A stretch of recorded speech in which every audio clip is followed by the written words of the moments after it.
Voilà, donc bienvenue à cette nouvelle rencontre du FI. Et aujourd'hui, j'ai le grand plaisir en fait de rencontrer par écran interposé pour la première fois Alberto Fabrice. Et donc j'ai le plaisir de vous le présenter parce que Alberto est cette année un peu particulière. Il est chercheur invité au Centre de recherche en philosophie. Et donc c'est avec un grand plaisir qu'on va pouvoir avoir un aperçu d'une partie de ses travaux. Alberto, sinon, est en fait chercheur visiteur à Johns Hopkins, mais pour cette année, il est chez nous, enfin, chez nous, au Centre de recherche en philosophie. Alors, Alberto a soutenu une thèse à l'ENS Lyon en décembre 2018 qui était intitulée sur Giordano Bruno, qui était intitulée Itinéraire du désir dans la philosophie de Giordano Bruno, et il travaille sur cet auteur et sur la pensée politique à l'époque de la contre-réforme. Et alors aujourd'hui, il va donner une présentation qui sera ensuite commentée par Elisabeth Lefort, qui est intitulée Vertu incarnation de l'intellect possible de Dante à Giordano Bruno. Merci beaucoup Alberto de présenter vos travaux. C'est à vous.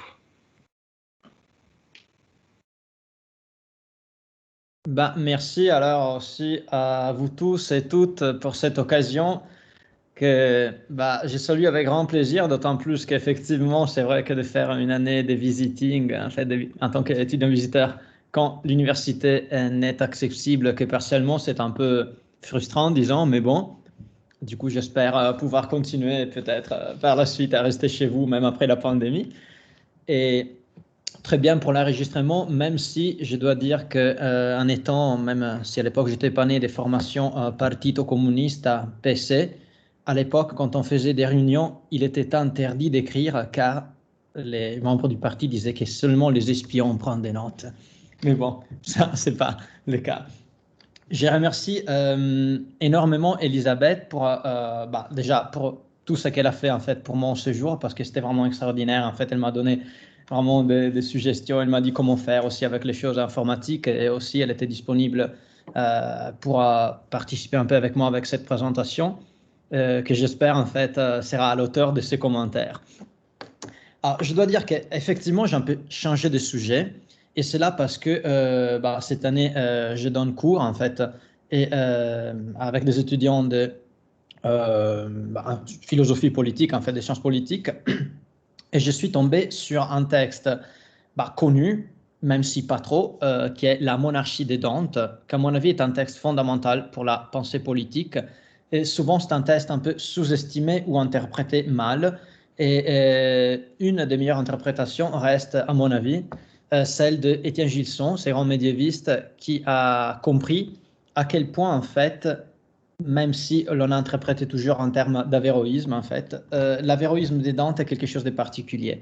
Alors, cela me permettra, en fait, de voir aussi, de dire quelque chose sur la pensée politique de Bruno, qui est la dernière partie de mon exposé, et à la fin, en fait, je vais lancer, disons, des pistes, comme c'est un sujet énorme, que peut-être on pourra répondre dans la discussion, donc aucune prétention d'exhaustivité, mais qui aussi nous permettra de comprendre à quel point, en fait, la réflexion politique de Giordano Bruno, qui était considéré un penseur politique par d'autres penseurs comme Mersenne, Boyle et Toland, du coup, disons, entre 16e et 17e siècle, c'était vraiment interprété comme un athée, un libertin, quelqu'un qui aurait bouleversé aussi la possibilité d'une pensée chrétienne, en fait.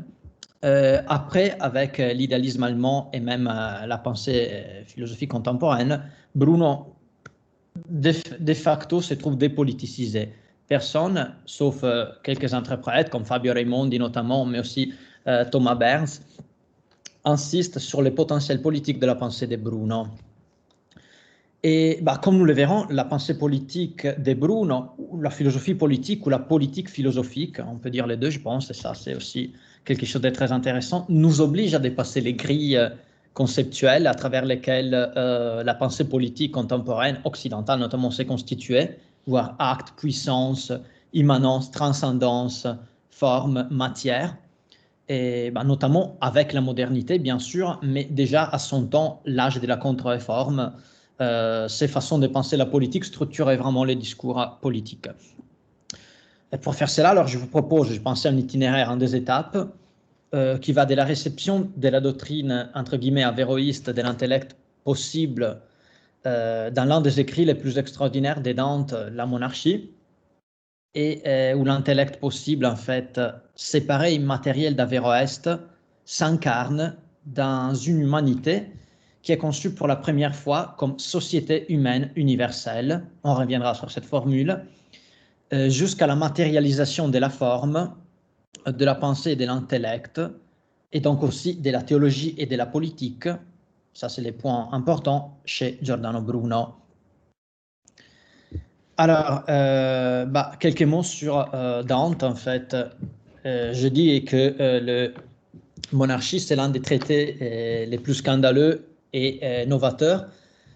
Ces traités latins qu'on peut traduire seulement en partie avec le mot français actuel de monarchie, monarchia, gouvernement d'un seul, en fait. Il était probablement écrit entre 1312 et 13, à savoir peu de temps pour ceux qui s'intéressent à la pensée des Dante, après les convives ou banquets. Et le contexte historique, c'est pendant la tentative d'Henri VII de Luxembourg de réaffirmer les prérogatives impériales en Italie.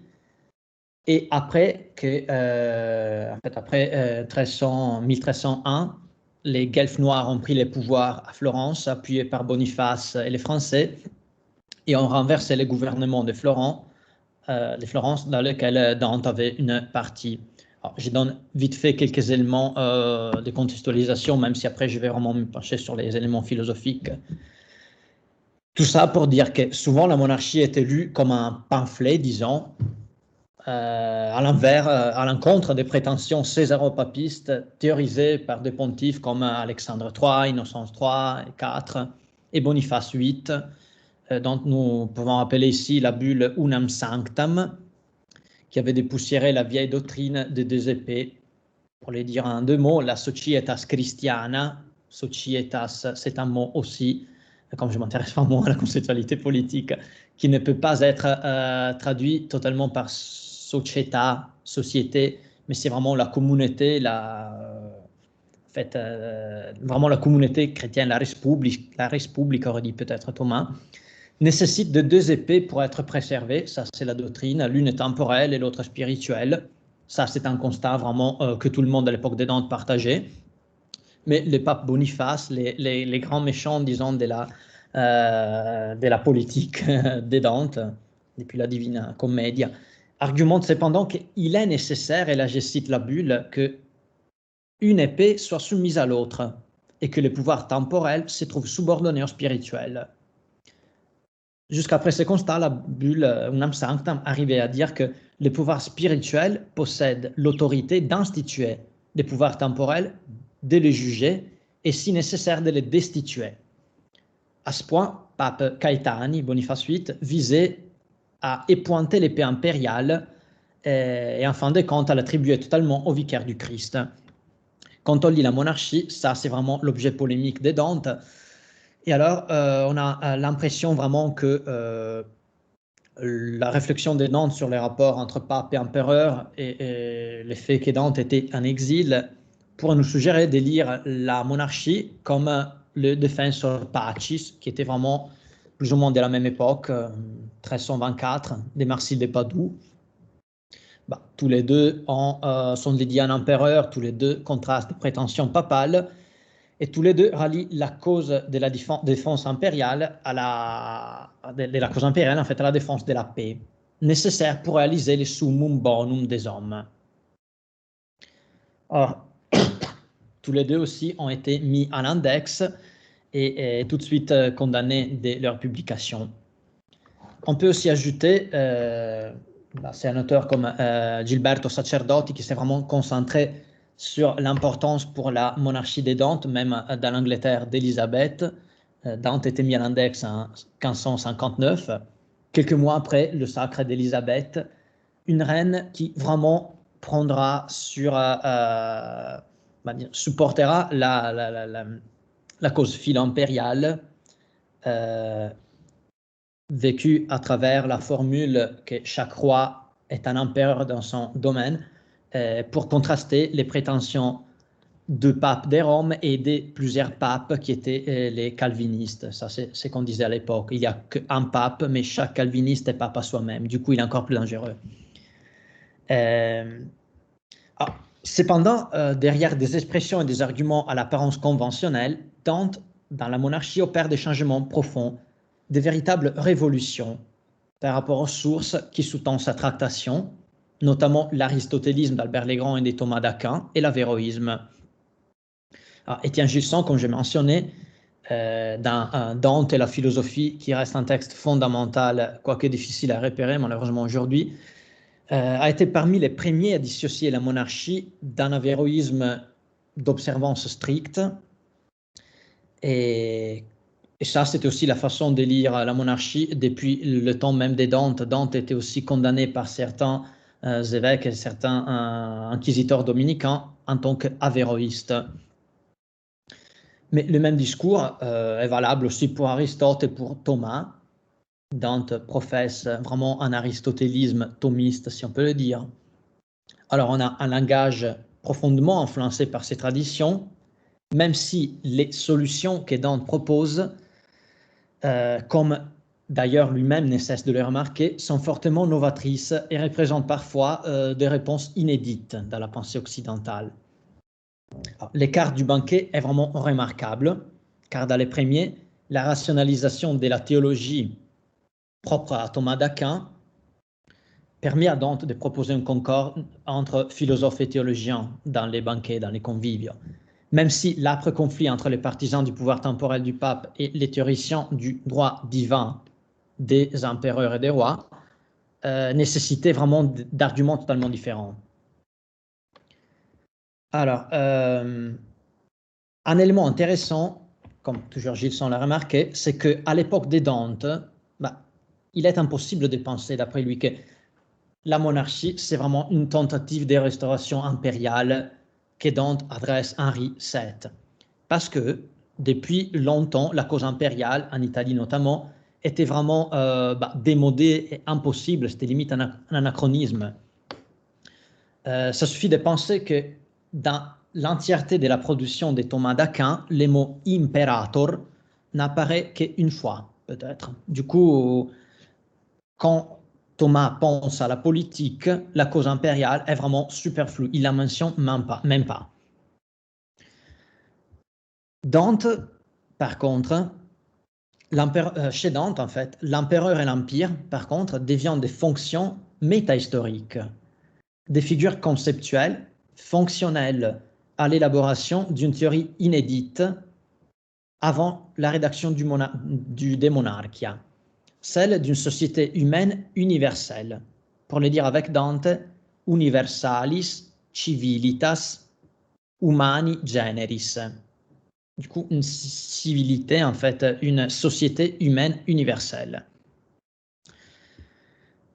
Cette théorie était très audacieuse, et je cite Gilson, non seulement parce que nul avant lui n'avait tenté la justification théorique d'un empire universel des hommes unis et pacifiés sous l'autorité d'un seul, mais parce que sa manière même de justifier un tel empire aboutissait à dresser pour la première fois, devant l'idéal chrétien d'une Église universelle, l'idéal humain d'un ordre temporel universel unique où l'empereur jurait les rôles que le pape tient dans l'Église.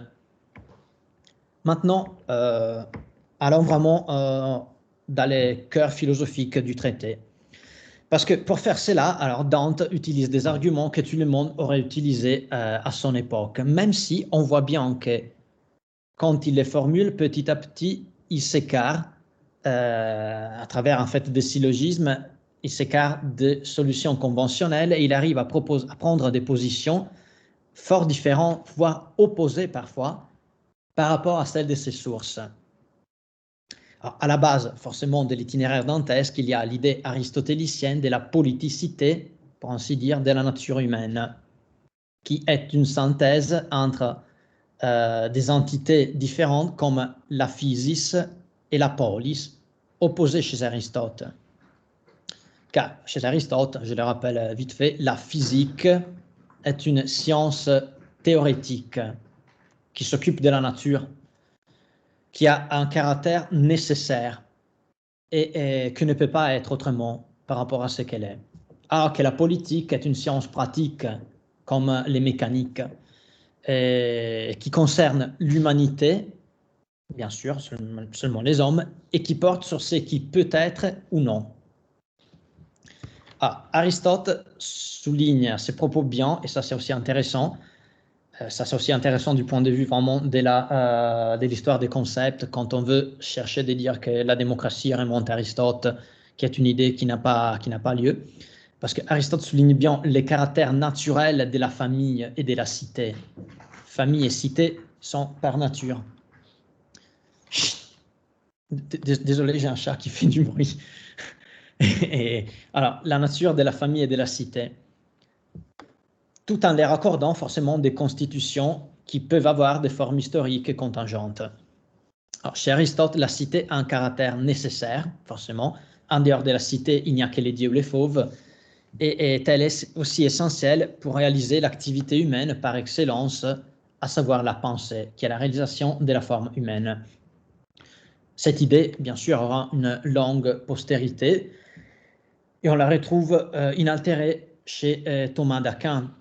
La cité est nécessaire pour permettre la contemplation de la même façon qu'elle était chez Aristote, et peu importe la différence qu'on peut avoir, disons, entre contemplation philosophique ou contemplation religieuse mystique, et elle se configure par son caractère qui doit être limité. La cité ne peut pas être universelle, elle est forcément limitée, bornée par ses murs.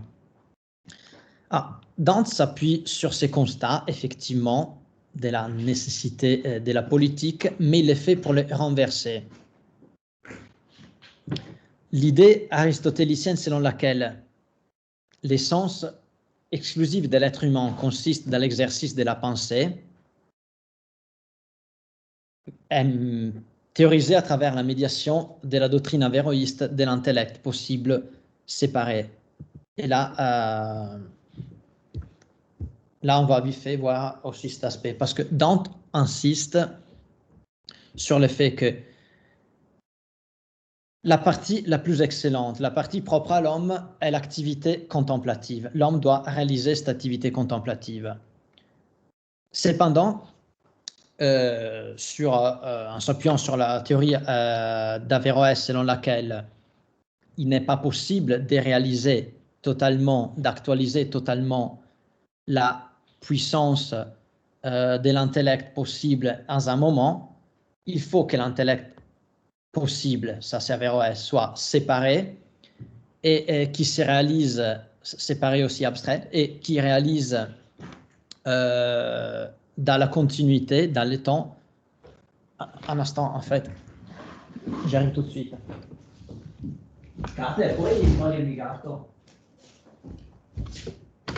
Je m'excuse parce qu'il y a mon chat qui est en train vraiment de manger les chargeurs et qui fait bouger l'ordinateur, du coup, ça devient difficile.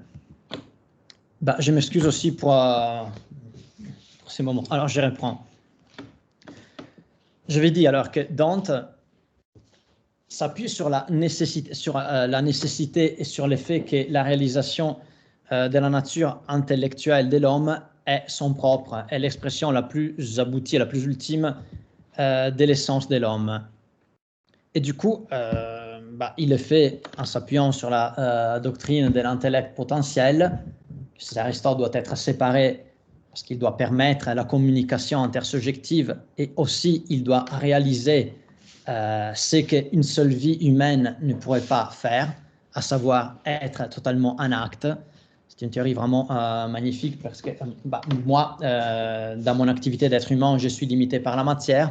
Du coup, ma seule vie ne suffit pas pour réaliser totalement l'intellect possible, qui cependant doit être actualisé totalement, et alors il faut le penser en tant que séparé et abstraite. Sauf que l'usage que Dante, l'emploi de Dante des mots potentia et intellectus potentialis est très différent de celui que le philosophe arabe Averroès fait. L'intellect potentiel d'Averroès, comme on a vu, est une entité séparée qui permet l'exercice de la pensée au point de parvenir dans la réfutation de Thomas d'Aquin à la théorie sulfureuse selon laquelle nous sommes en réalité pensés par l'intellect. Chez Dante, cette entité abstraite et séparée s'incarne dans l'idéal d'une humanité considérée dans son ensemble, partout dans l'espace et dans le temps. Ça, c'est le livre 1 de la monarchie, qui est nécessaire pour le déploiement de la pensée, qui est l'essence constitutive des hommes. Je répète, le caractère spécifique de l'homme chez Dante consiste dans l'intellect potentiel, qui les différencie bien sûr des êtres inférieurs, comme les bêtes, et des êtres supérieurs comme les anges, qui possèdent une intelligence toujours en acte. Il faut, l'expression la plus accomplie de la dignité humaine consiste donc dans l'actualisation progressive, je mets l'accent sur cette progressivité, de cette intelligence potentielle. Cependant, en raison de l'entrave de la composante matérielle, de notre finitude constitutive, des troubles dus à l'instabilité politique, etc., une seule vie, ni même une seule nation, ça ceci une idée originelle de Dante, ne suffit pas à déployer complètement la puissance de l'intellect potentiel. Alors l'actualisation de cette puissance et avec elle la réalisation de notre même essence requiert comme condition nécessaire une communauté interhumaine qui est conçue comme l'effort et comme Gilson l'ont souligné, pour la première fois dans sa dimension universelle. Encore une fois, chez Thomas, l'expression universa terra o respublica christiana, là je cite les De Regimine Principium, avait une spatialité limitée à une cité, à une principauté, à un royaume, peut-être aussi parce que Thomas était engagé dans la lutte anti-impériale, mais aussi parce qu'effectivement les rêves impériaux n'avaient... c'était justement un rêve à l'époque de Thomas. Ok, Dante, ça c'est vraiment l'idée la plus exclusive de la monarchie. Chez Dante, la politique embrasse l'humanité dans son ensemble, dans toutes les différences, car l'actualisation de la potentia humaine présuppose cette société universelle, cette societas universali unifiée, et unifiée aussi par la figure impériale, dont le corps, comme Kantorowicz l'a remarqué, ne fait qu'un avec celui du genre humain. Et seulement à cette condition, la pensée est possible. Seulement à ces conditions, l'expression, l'actualisation de la pensée est possible. Alors c'est dans l'histoire universelle du genre humain, dans l'histoire universelle, aussi dans la naturalité humaine, que la puissance humaine peut devenir acte. La puissance de la pensée peut s'incarner, s'actualiser dans un acte. On pourra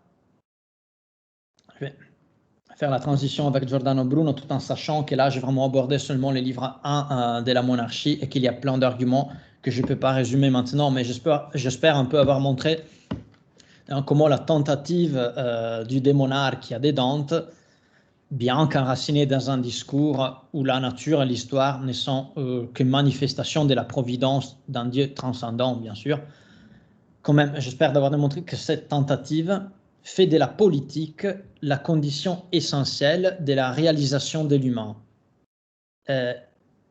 Humain qui n'est pas une idée abstraite et transcendante, mais qui s'incarne dans l'universalis civilitas humani generi.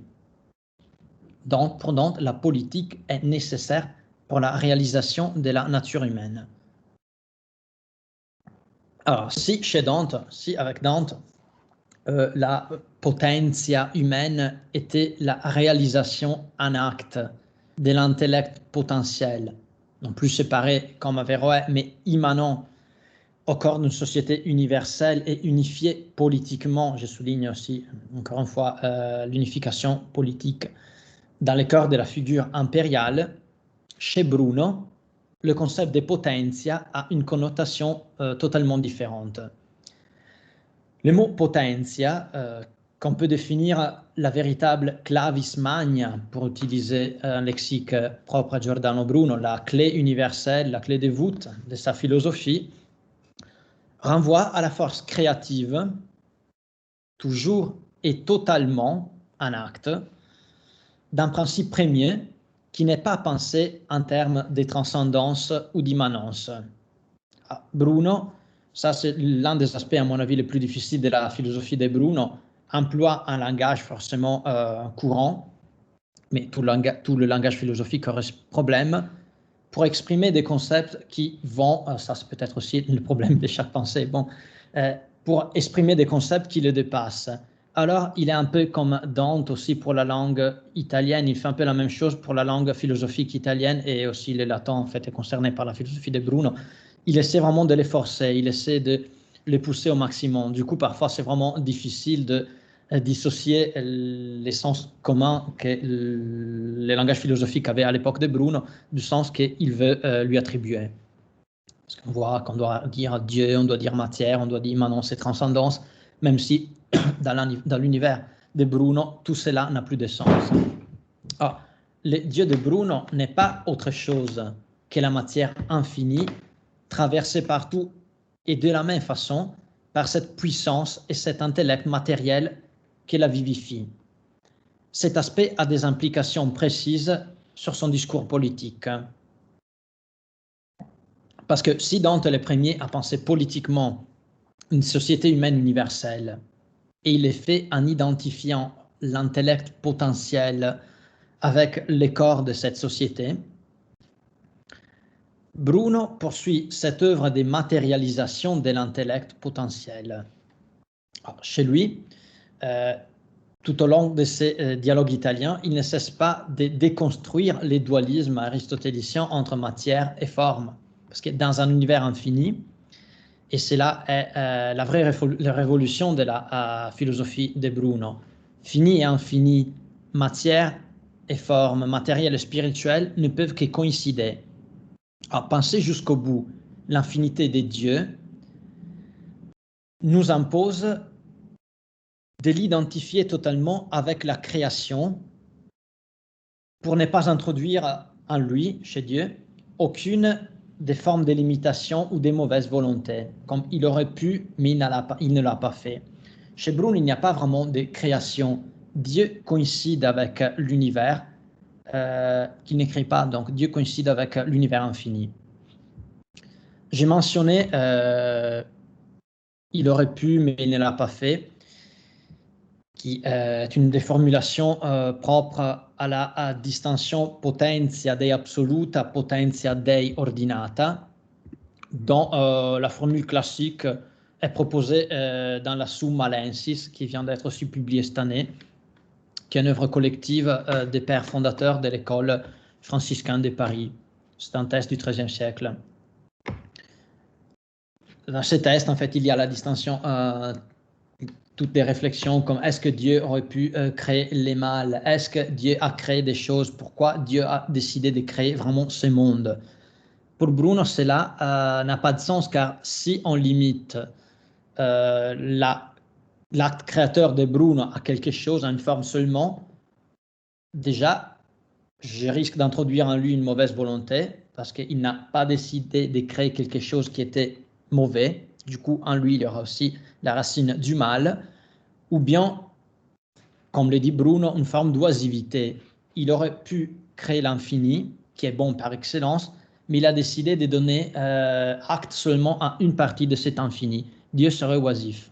Et il aurait une forme d'envie avec la création, envers sa création. Je le fais dire à Bruno, je cite le dialogue en langue italienne, L'infinito universo mondi. Je l'ai traduit moi-même et j'ai sélectionné seulement une partie du coup. Pourquoi faut-il alors limiter la capacité infinie, dérober la possibilité que des mondes infinis existent, compromettre l'excellence d'une image divine qui ne peut que se refléter au mieux dans un miroir incontratto, ça c'est un mot qu'après je vais expliquer vite fait, et selon son mode d'être infini, immense. Pourquoi affirmer le contraire alors qu'il ne fait que comporter des contradictions sans être favorable aux lois, aux religions, à la foi ni à la morale, et qui détruirait autant des principes des bonnes philosophies. Alors, chez Bruno, l'idée d'infini, l'idée de Dieu tout-puissant implique un univers infini. Bruno est le premier penseur qui théorise un univers infini, peuplé des mondes infinis, et cela n'est que l'autre côté de la puissance infinie de Dieu.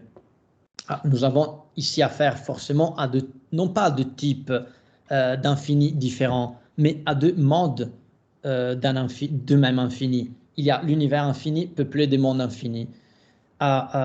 C'est sûr que l'univers infini est totalement infini, infini partout et infini dans chacune de ses parties. Mais chaque partie de cet univers infini n'est pas infini à son tour, en soi. Ce vert n'est pas tout ce qu'il pourrait être, il est seulement un vert. Alors, ici, c'est vraiment dans cet écart qui se situe la possibilité de l'action humaine et aussi de la politique. Dieu, forcément, est partout, totalement, dans chaque partie de la matière, chose qui anéantit à la racine la possibilité d'une échelle de l'être néoplatonisante que quelques interprètes aussi reconnus à Bruno. Mais chaque point de la matière n'est pas Dieu. Et pourtant, l'idée brunienne d'infini n'exclut pas et exclut résolument, disons, toute différence ontologique. Alors, c'est quoi la réponse à ces problèmes? Comment peut donc ce qui est fini, finiment, de façon finie, devenir infini en acte? La réponse que Bruno donne à cette contradiction apparente est à travers une vicissitude perpétuelle des formes qui s'enchaînent sur les dos de la matière. L'infini, la potentia absolue des dieux, qui n'est jamais limitée par un acte qui forcément la limiterait, doit toujours s'ouvrir sur elle-même. Alors, chaque être dans la forme finie, représente seulement l'une parmi les expressions infinies de cet infini, doit s'ouvrir, doit ouvrir sa forme, sa concrezione, disons son état limité dans le temps et dans l'espace, vers l'infini pour devenir expression du principe qui l'anime. La force de ces principes, en fait, est aussi reproposée pour démonter la distinction matière et forme. Il n'y a pas de façon aristotélicienne, disons, une matière inerte qui doit être animée par des formes pour produire à tous les êtres. Je cite encore une fois Bruno. C'est pour renouveler et renaître que le corps est un mouvement. Sa disposition propre ne lui permet pas de se perpétuer. De même, les choses qui ne peuvent se perpétuer selon les nombres, ainsi qu'on le dit communément, se perpétuent selon l'espèce. Les substances qui ne peuvent pas se perpétuer sous le même aspect changent de visage progressivement, car la matière et substance des choses, qui est incorruptible, doit en toutes ses parties être sujet de toutes les formes, afin qu'en toutes ses parties, pour autant qu'elles en sont capables, elles deviennent tout, elles soient tout, sinon en un même instant d'éternité, du moins en différents temps, en divers instants d'éternité successivement et tour à tour. Si la matière dans sa totalité peut en effet assumer toutes les formes ensemble, en revanche, toutes ces formes ensemble ne peuvent être assumées par chaque part de la matière. Et alors, encore une fois, la matière peut être infinie seulement dans l'infini, en donnant libre cours aux principes qui l'animent. Ça, ce sont les coordonnées qui, à la base en fait de la pensée politique de Bruno, à savoir un Dieu immanent à l'univers, au mieux un Dieu qui n'est pas autre chose que l'univers, car la distinction même transcendant et immanent n'a pas de sens dans la philosophie de Bruno. On ne peut pas parler de panthéisme, car il n'y a pas un Dieu qui existe avant la création et qui décide d'animer la création. L'impossibilité d'instaurer un rapport hiérarchique avec n'importe quel point de l'infini, qui était à la base aussi d'un discours comme celui de l'Église, ou bien réformé ou catholique, non? La possibilité d'avoir accès et de communiquer avec ces principes transcendants, soit-il le pape ou soit-il n'importe quel vicaire du pape, et la vicissitude qui traverse sans cesse la matière et qui rend tout d'un côté relatif, mais aussi soumis à la vicissitude. Dans l'expulsion de la bête triomphante, quand Giordano Bruno met en scène l'expulsion des vices qui sont rendus mortels dans les étoiles, en fait. Il dit, chez les étoiles, en fait, du ciel, on n'a que la perpétuation des viols, des conduites vraiment immorales par les dieux.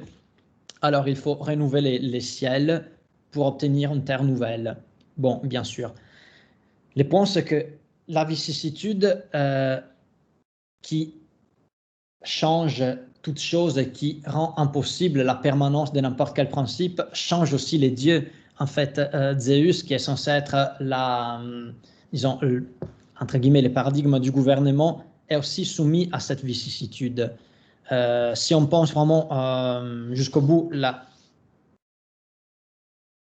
possibilité politique de la métaphysique brownienne, en fait, de la physique brownienne, on voit qu'il n'y a pas un principe, il n'y a pas un ordre politique qui peut être immortalisé, car il serait la perpétuation ou la reproduction d'un modèle dans les cieux. Pour citer une étude sur Platon, en fait, où la cité idéale, même la cité utopique, ne serait qu'un modèle dans les ciels réalisé sur Terre. Bruno, avec son matérialisme radical, un matérialisme où il n'y a pas la distinction matière-forme, bien sûr, démentit la possibilité d'une politique qui soit comme l'instauration du royaume des cieux sur terre, qui était aussi un des présupposés, en fait, chez Thomas, de la potestas papale, c'est-à-dire réaliser sur terre, préparer la communauté humaine à la cité des dieux. Et il est fait à travers aussi des ouvrages dont la potentialité politique est toujours assumée. Là, je donne aussi des suggestions peut-être pour la discussion, parce que je vais laisser, là c'est 46, j'ai parlé à peu près 30 minutes, je vais aussi laisser la parole à Elisabeth, mais dans les Candela, les chandeliers, qui est une violente satire sociale qui critique vraiment les formes limitées que les hommes dans la société peuvent défendre comme absolues et définies une fois pour toutes. Dans cette satire sociale, il y a des personnages qui incarnent une forme qui ne veut pas être autre chose. Il y a l'amour pour l'argent, il y a une connaissance qui est vraiment séparée du naturel et qui critique le naturel à travers une polémique violente contre les genres féminins, etc. Tout cela, c'est des formes humaines qui refusent de reconnaître la vicissitude qui anime la nature, qui refusent de reconnaître que l'homme, ça c'est quelque chose d'important, ne peut être homme qu'en assumant sur soi-même la vicissitude qui traverse la nature. La vicissitude dans la nature qui n'est qu'un reflet de la puissance infinie de Dieu. Connaître aussi, alors, j'avais mentionné qu'il n'y a pas de différence entre ce qui est matériel et ce qui n'est pas matériel, et aussi la pensée chez Bruno est matérielle, car elle n'est qu'un reflet de la puissance infinie de Dieu qui peut donner vie à des œuvres comme dans l'art mnémotechnique ou dans la magie, mais aussi à des connaissances et avec l'imagination aussi à des choses, et aussi dans la politique avec des formes qui doivent favoriser ce type de forme de vie, c'est-à-dire une forme de vie conforme à la mutation qui traverse la totalité. Ça aussi, c'est la façon d'assumer la vicissitude du tout, et c'est la façon de réaliser une politique capable d'accepter l'infini. Bien sûr, ce n'est pas la seule politique, car Il Candelaio ou l'expulsion de la bête triomphante critique des politiques, des expériences et des attitudes vers la nature caractérisées par le refus de ces principes, et du coup qui ne veulent que réaliser, qu'imposer une forme qui serait la seule. Ça, c'est aussi, on les trouve vraiment dans les propos tenus dans les conciles des 30, non? Il n'y a qu'une interprétation, il n'y a qu'une forme qui doit être mise en place pour permettre la réalisation du royaume des cieux, etc., etc. Chez Bruno, le refus de toute hiérarchie, la défense du fait qu'un point dans l'univers est équivalent aux autres, donne vie à une ars combinatoria, où les langages, les atomes, les pensées et les formes de vie se succèdent et sont caractérisés par une homogénéité ontologique, ils sont la même chose, il n'y a pas la différence pensée, du coup normativité et pratique aussi non plus. Et dans un monde traversé par ces principes atomistes, comme il le met en scène dans ses poèmes de Francfort, il n'y a plus d'essence, mais tout devient relation. Il n'y a plus de différence ontologique entre un point et l'autre, mais politique devient la capacité d'instaurer des liens, la capacité de légarer des points, et la capacité aussi, dans ces liens, d'assumer la vicissitude qui rend chaque point vraiment équivalent de l'autre et qui les rend aussi ouverts à l'autre et qui ouvre sa forme partielle sur l'autre. Alors, un problème fondamental, et sur ça je m'arrête et je l'ouvre peut-être à la discussion chez Bruno, est celui de la forme de vie. Ça, c'était un des aspects centraux de la réflexion politique du XVIe siècle, si on pense aussi aux exercices spirituels d'Ignace de Loyola. L'idée, c'était que il faut créer chez les chrétiens une forme de vie capable de reproduire le modèle christologique. Sauf que Christ était le modèle à suivre pour réaliser la forme de vie, en fait, pour réaliser l'humanité au maximum.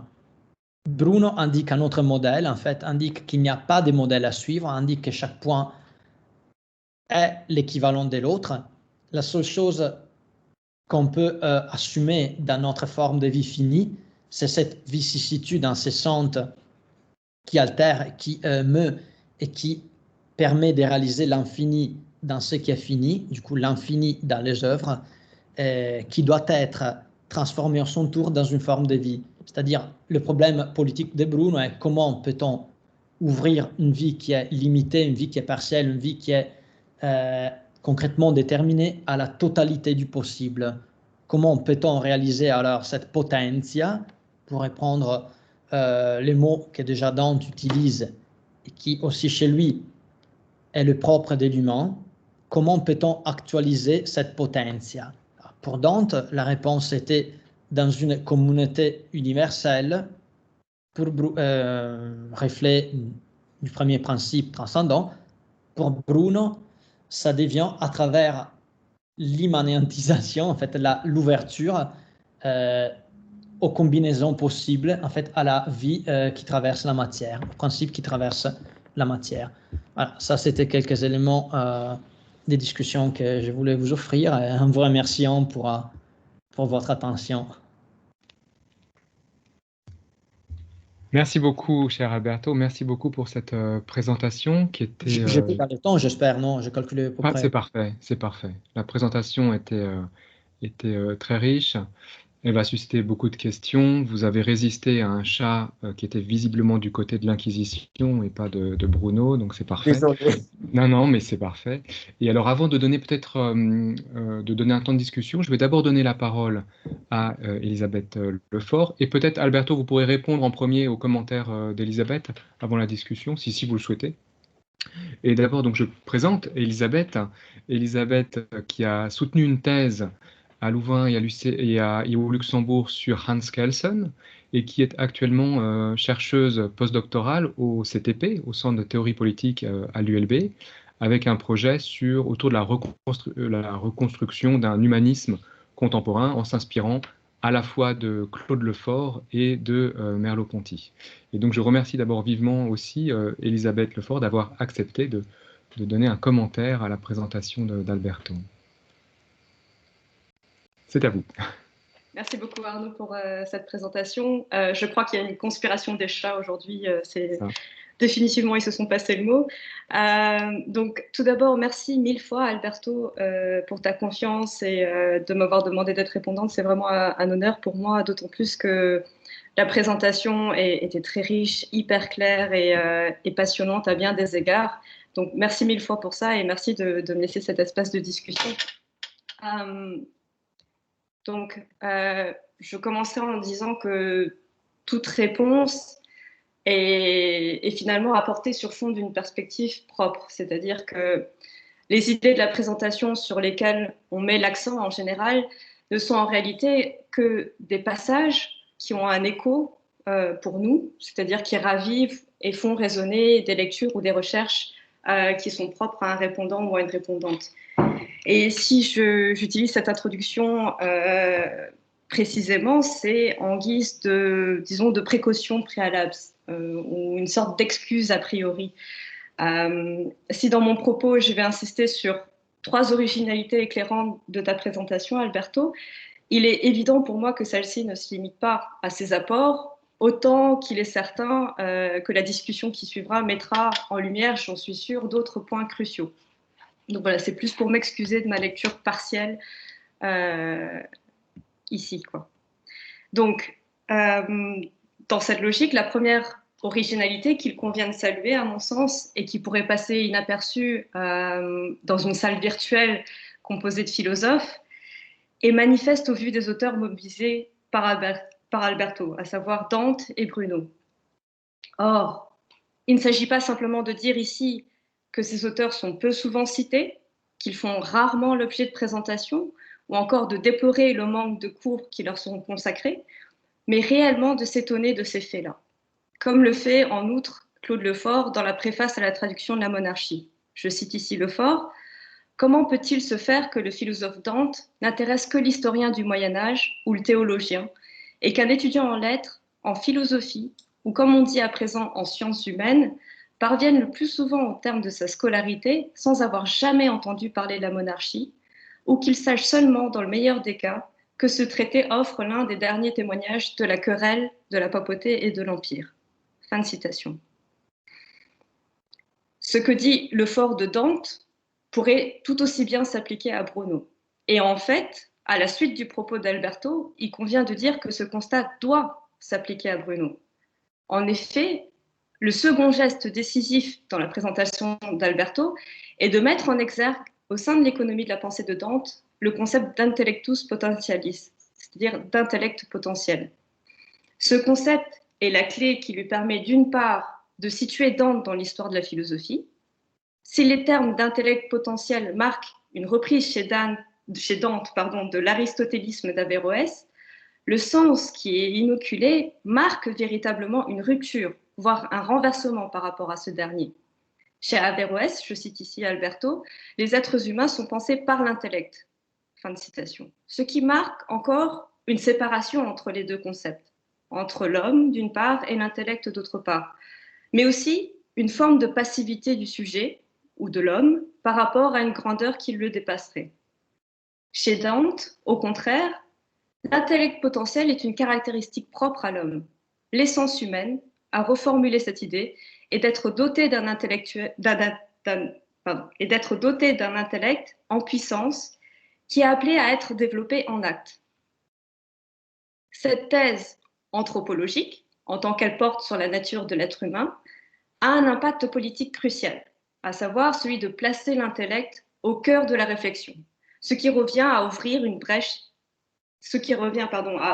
et ici je cite Lefort, à ouvrir une brèche dans la théologie par laquelle l'homme échappe à la toute-puissance de l'Église et même de la religion. Fin de citation. En effet, à valoriser cette potentialité en l'homme, ce que fait Dante, c'est replacer le pouvoir, entre guillemets, dans la volonté humaine, contre un pouvoir transcendant de type religieux. C'est cette même volonté humaine qui porte en elle, en puissance, la civilitas universelle, c'est-à-dire l'idée d'une société humaine universelle. Or, et c'est là le troisième temps fort de la présentation d'Alberto, il est possible de déceler l'ouverture d'une brèche similaire chez Giordano Bruno. Lui aussi opère une valorisation de la connaissance humaine, comprise cette fois-ci comme, et je cite Alberto, reproduction de la virtus créatrice divine. Fin de citation. Le geste est similaire à celui de Dante, dans la mesure où la conséquence politique de cette idée est une nouvelle fois de décentrer le pouvoir, toujours entre guillemets, de le ramener au sein de l'être humain. Par la connaissance, l'être humain, qui est par essence fini, peut s'ouvrir à l'infini. En d'autres termes, l'infini est inscrit comme potentialité en l'homme. La communauté politique, en ce sens, se laisserait concevoir comme la réalisation de cette potentialité. Dans le sillage de ces trois apports fondamentaux, se posent trois questions qui ont pour viser, disons, d'élargir la comparaison convaincante et cohérente tracée par Alberto. La première porte sur l'élargissement potentiel de cette recherche au champ contemporain. Le Fort, dans son bel hommage à la monarchie de Dante, souligne à quel point la pensée de l'auteur porte la matrice de la modernité. La matrice de la modernité, c'est l'expression du Fort. Matrice dont la pensée politique qui lui succédera, notamment Machiavel, aura du mal à se défaire. Or, le geste explicité par Alberto, en tant qu'il ramène l'universel sur un plan d'immanence, un plan horizontal, ou encore à une échelle humaine, avec le concept central d'intellect potentiel, est résolument moderne. Peut-on concevoir dès lors une application, peut-être modifiée, de l'intellect potentiel aujourd'hui? Et quelle forme ce dernier prendrait-il? Au contraire, convient-il d'en marquer les limites en renonçant encore aux références absolues employées respectivement par Dante et Bruno, à savoir la nature humaine d'un côté, la nature du divin de l'autre, mais en conservant la visée universelle, c'est-à-dire la conception de l'universel compris comme horizon et en ce sens compatible avec les particularités du politique? Ce serait ma première question. Dans cette perspective, la notion de civilitas universelle tracée par Dante est plus que cruciale. Le Fort, en passant, traduit cette dernière par société civile universelle. Cette traduction de civilitas par société civile, est loin d'être anodine au sens où, pour le Fort, le détachement de la société civile par rapport à l'État est précisément ce qui caractérise la démocratie. L'absence de ce détachement, par opposition, caractériserait les régimes totalitaires. En ce sens, est-il possible de réinterpréter le geste commun de Dante et de Bruno à l'aune d'une démocratie?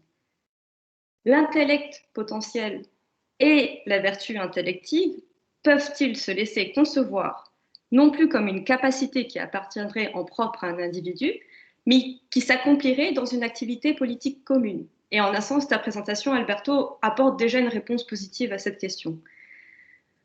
Des traces de cet élargissement se laisseraient-elles déjà saisir dans l'œuvre des philosophes mentionnés?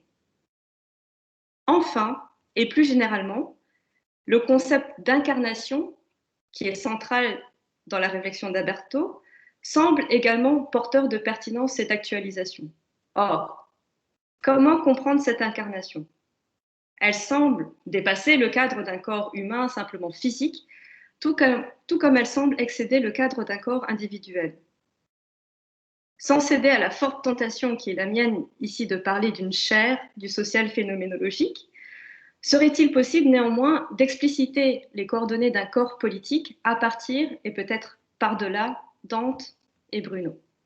Donc voilà, ce seraient mes trois questions. Merci beaucoup.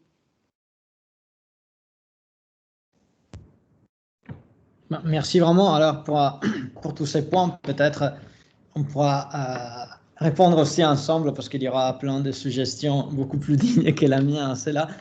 Et un des points intéressants en fait, sur lesquels je voulais un peu insister, c'était vraiment le geste politique comme synthèse en fait. Car je vais mentionner en fait la naturalité, la physicité, en fait, l'effet que la famille et la polis pertient au régime, pertient au naturel, sont des conditions humaines, mais qui en même temps peuvent s'ouvrir à une multiplicité des constitutions, une multiplicité des formes historiques. Alors, ce qui m'a intéressé vraiment, c'est que la question politique dans ces auteurs, ça m'a paru comme comment conjuguer, en fait, comment unir la physis et la polis, d'une certaine façon.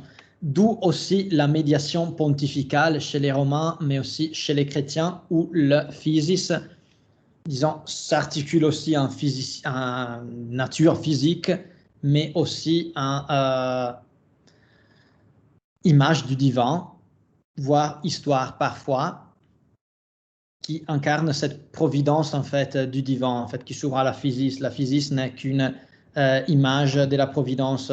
Dante dirait figlia della natura, fille de Dieu. Du coup, aller contraster la nature, dénaturaliser l'homme, ça serait aussi une forme de péché, ça serait une forme de reniement vers les divins. Mais alors, toutes les solutions vont vraiment, aussi celle des Dante, à mon avis, dans la tentative de décliner différemment, mais de conjuguer ces deux natures. Et aussi, il y a la question de l'homme. Qu'est-ce que l'homme par excellence? L'homme par excellence aussi, ça s'exprime vraiment dans cette interaction avec ces deux polarités. L'homme par excellence doit concrétiser une idée, doit concrétiser l'humanité, ou bien l'homme par excellence doit reproduire le modèle christologique. Ça, c'était aussi une solution.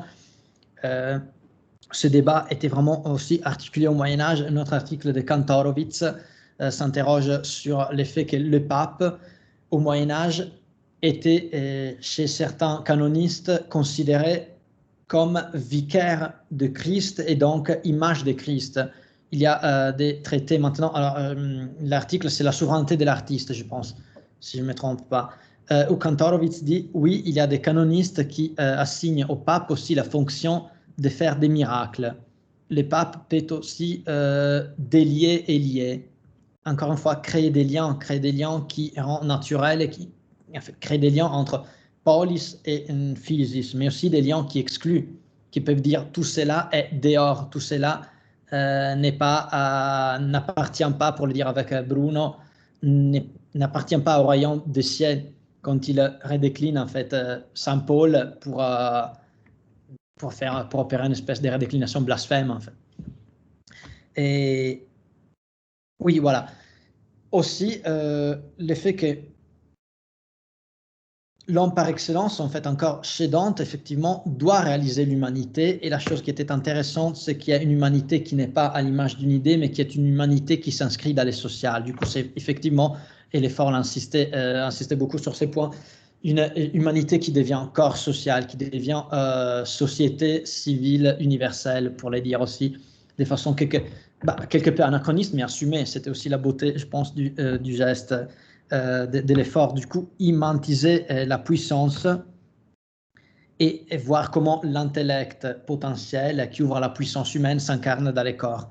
Ça, c'était quelque chose, en fait, Bruno, à mon avis, opère une rupture. C'est pour ça que j'ai insisté sur le mettre à côté. Disons, les gestes les plus aboutis dans cette optique duale, c'est un peu celui sur Dante, qui veut matérialiser dans une société concrète, métahistorique, partout dans l'histoire, pas seulement dans ces moments. Bon, bien sûr, on peut discuter sur les faits, non, et ça serait vraiment une discussion avéroïste si l'intellect potentiel est actualisé exactement dans tous les moments, du coup tout le temps, comme Averroès le suggère, ou s'il se réalise comme projection métahistorique dans l'histoire, parce que s'il y a une progression, on pourrait penser que la vraie humanité n'est que l'humanité dans son déroulement historique. Du coup, on assignerait à Dante vraiment une réflexion très profonde sur l'histoire, même originale aussi par rapport au Moyen-Âge. Ça serait quelque chose vraiment à étudier. Mais chez Bruno, le fait qu'il n'y a plus la possibilité d'être un pontifex, parce qu'il n'y a plus de dualisme, il n'y a plus une ciel qu'il faut épouser avec la matière. Et du coup, même la magie, comme elle était vraiment redéclinée à la Renaissance, c'est-à-dire la magie est une forme, opérer la magie, c'est marier la forme à la matière, c'est en fait cette idée de mariage, cette idée d'union. L'immanence de Bruno, le fait qu'il n'y ait plus ce dualisme, le fait qu'il n'y a pas une transcendance, le fait qu'il n'y a pas une matière séparée de la forme, en fait, l'idée que l'infini soit un, partout lui-même, qu'il n'y ait plus un centre ni une périphérie, anéantit, si elle assumait vraiment jusqu'au bout, aussi la possibilité d'une politique comme décision sur ce qui est dedans et ce qui est dehors, sur la forme à réaliser, car le modèle christologique n'a plus aucun sens. Je peux prendre n'importe quel modèle, chaque modèle peut devenir Christ. Il n'y a plus un modèle à suivre. Bien sûr, il y a un bon modèle qui est l'absence de modèle. Parce que si je veux assumer un modèle, je dois limiter la possibilité totale, même du corps social. Je dois dire, ça, c'est l'être humain. Chez Bruno, ça, c'est pas possible. L'être humain n'a qu'une forme, l'être humain n'a qu'ouverture. Il n'y a pas une forme, une communauté à réaliser en vue de quelque chose. C'était aussi, qui va aussi, par rapport en fait à la deuxième question, du coup, si on reste, le geste en fait théorique de l'effort était très intéressant de ce point de vue quand il dit c'est la matrice de la modernité. Oui, peut-être pour Dante, je trouve, ça c'est absolument en vrai, mais si on le considère en termes browniens, la modernité ne serait que l'oubli ou la mise à l'écart de cette ouverture. En fait, l'idée que chez la modernité, il y a un prescriptif et un normatif. Du coup, même chez le marxisme, il n'y a qu'une loi à abstraire et à appliquer à l'histoire. En fait, une loi qui doit régler l'histoire, une direction de l'histoire. Je pense que ça, c'est vraiment la modernité. En fait, c'est la division entre dualisme et c'est le maintien d'un dualisme entre descriptive et prescriptive, la science qui devient l'abstraction et une abstraction qui doit venir actualisée par la science politique, c'est-à-dire à travers la construction d'un modèle. Non? Chez Giordano Bruno, tout cela semble être dépassé. Il n'y a pas la possibilité de réaliser un modèle. Il y a un modèle qui n'est qu'ouverture. Ça se pose aussi un problème, comment penser ce type de politique, mais aussi c'est quoi la question politique, comment penser une politique qui est cette ouverture totale, comment penser une politique où l'histoire a un sens aussi relatif, car Dieu est partout finalement. Il n'y a pas un point ultime de l'histoire, il n'y a pas la parousie le 7e jour, parce que Dieu n'a pas créé le monde et Dieu ne reviendra jamais parce que Dieu est toujours là. Tout est là. Il n'y a pas, disons, le soleil du futur qui doit éclairer notre temps. Il n'y a pas de soleil non plus. Tout est là, en fait. Il n'y a pas de modèle à suivre, mais il n'y a que... Et aussi, en fait, ça c'était intéressant. Après, je vais laisser aussi la parole parce que sinon je bavarde trop. L'idée de la civilitas. La civilitas, c'est quelque chose qui intéresse énormément Bruno. Mais aussi en termes d'ouverture, non, dans le Cantus Tirceus, il dit que il met en scène une humanité qui est défigurée par les vices. Il dit que derrière une forme humaine se cachent des bêtes, des fauves. Alors Circé opère cette magie pour redonner à la nature son vrai visage. Alors à la place des hommes, on a des loups, on a des chiens, en fait tous des animaux qui symbolent des visages, qui symbolent des vices, en fait, qui symbolent des perversions. Oui, mais la chose la plus intéressante, c'est que même là, il n'a pas un visage humain. Il y a une condition à réaliser. Et alors, l'humanité s'exprime en termes des capacités de créer des liens et aussi des capacités d'agir, parce qu'il dit que ce qui est propre à l'humain n'est pas une intelligence séparée. Il dit une phrase très intéressante, il dit « Le serpent a une intelligence géométrique équivalente à celle de l'homme ». Ça, c'est quelque chose qui m'a toujours frappé. Mais ce qui est humain, c'est la main et la langue, parce que l'homme peut dire les choses et aussi créer des liens à travers la mnémotechnique. Comme des atomes, il peut ouvrir un combinatoire infini, ça, c'est être un miroir de l'infini. Et à travers la main, il peut réaliser des formes ou bien opérer un geste violent qui veut couper, qui veut dire ça c'est dedans, ça c'est dehors. C'est en fait qui est aussi la politique, si je la pense comme décision sur l'état d'exception, non, ça c'est dedans, ça c'est dehors, ça c'est l'ami, ça c'est l'ennemi, ça c'est la communauté renfermée dans les murs. Du coup, oui, ça c'est la seule société civile qui peut s'ouvrir dans une perspective de Bruno. Après, c'est effectivement intéressant de voir qu'est-ce que ça pourrait être aussi une société civile par rapport à l'État. Déjà parce que, effectivement, Bruno commence à pense dans une époque où l'État est en formation, et l'État aussi est en formation à travers un geste d'exclusion. Non, chez Hobbes, il y a une nation. En fait, la nation, c'est un geste qui exclut tout ce qui est externe à la nation. et aussi nation, encore une fois, si on suit un peu l'image du Léviathan, c'est la cage où tous les corps en fait, forment en fait, les visages de la souveraineté. C'est une cage, c'est pas... chez eux, en fait, la seule société civile, c'était le fort intérieur. Bruno, bien sûr, critique aussi la possibilité des philosophes de dire tout, parce qu'il dit non, il faut aussi que les lois règlent la vie civile, et du coup, il y a des choses qui... Ça, c'est vraiment la thématique de l'avéroïsme, non? Il y a des choses que les philosophes en soi n'ont pas besoin des lois. La loi, ça sert seulement à conditionner la vie des gens qui autrement se porteraient mal. Et alors, tout n'est pas équivalent non plus chez Bruno, parce qu'il y a des lois, il y a des conduites, et il y a aussi la nécessité de... pour ça, le catholicisme est meilleur que les autres religions, de donner l'illusion qu'il y a une vie après la mort, mais seulement à condition que les gens qui autrement se porteraient mal pratiquent les biens dans cette société et qui n'empêchent pas aux philosophes en fait, de penser. Tu sais bien qu'il y a des images qui sont fausses, mais qui peuvent être porteuses des liens bons. Ça, c'était aussi, je pense, son idée de société civile, mais après, c'est vraiment aussi à penser par rapport à ce que tu avais dit, non, par rapport à dans la pensée contemporaine. C'est quelque chose que peut-être quelqu'un pourrait dire mieux que moi, parce que je ne veux pas non plus parler tout seul. Toi, tu es beaucoup plus experte que moi dans la pensée contemporaine. Bien, merci beaucoup à tous les deux, Alberto et Elisabeth, pour ces échanges qui sont la meilleure introduction à la discussion qui vient maintenant.